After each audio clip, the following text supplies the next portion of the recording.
Hi అండి. ఈరోజు నేను ఇడ్లీ ఇంకా దోశ పొడి చేశాను. అయిపోయింది కాబట్టి ఇది హోమ్ మేడ్ అండి. ప్రొద్దున లేవగానే నేను యోగా చేసిన తర్వాత టైం ఎందుకు వేస్ట్ చేయాలా, మనము ఫోన్ మీద టీవీ మీద ఉండకుండా సండే రోజు కొన్ని పెండింగ్ పనులన్నీ చేసుకోవాలి. ఇడ్లీ ఇంకా దోశ పొడి సూపర్గా చేస్తానండి నేను.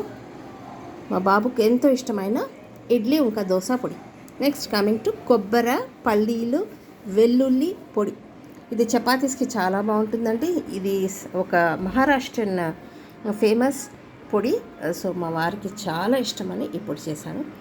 ఇది ధనియా పొడి అనమాట. ధనియా బాగా వేయించుకొని పొడి చేసి ఇది మనము మన కూరల్లో కానీ సాంబార్లో కానీ అప్పటిదప్పుడు వేసుకోవాలి. ఇది 15 రోజులకు చేసిన పొడులు అండి.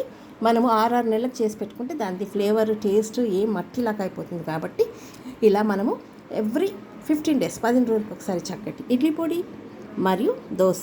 ఇందులో నేను పల్లీలు, శనగపప్పు, మినప్పప్పు, నువ్వులు, పుట్నాలు, వెల్లుల్లి, ఎండుమిరపకాయలు, కొద్దిగా కారం, ఉప్పు ఇవన్నీ వేసి ఫ్రై చేసి నేను ఈ పొడి చేశాను. కొద్దిగా జీలకర్ర వేసుకోవచ్చు. ఇందులో ఏం లేదండి, ఎండు కొబ్బరి, ఇంకా పల్లీలు మరియు వెల్లుల్లి, ఉప్పు, కారం, పసుపు. ఇది బరకగా ఇది మనము పొడి చేసుకోవాలి. ఇది మీకు తెలుసు ఆల్రెడీ ధనియా పొడి. దీన్ని కొద్దిగా మనము దూరగా వేయించుకోవాలి సిమ్లో. దీన్ని కూడా మనం పొడి కొట్టుకోవాలి. ఇలాగే జీలకర్ర పొడి ఎన్నో పొడులు చేసుకోవచ్చు, కరివేపాకు పొడి అన్నీ చేసుకోవచ్చు. సో మీరు కూడా మీ సండే బాగా టైం వేస్ట్ చేయకుండా ఇలా ఉపయోగించుకోండి, ఓకేనా? అంతేకాకుండా ఛానల్ మామ్ ద వండర్ షెఫ్కి తప్పకుండా సబ్స్క్రైబ్ చేయండి. Take care and bye.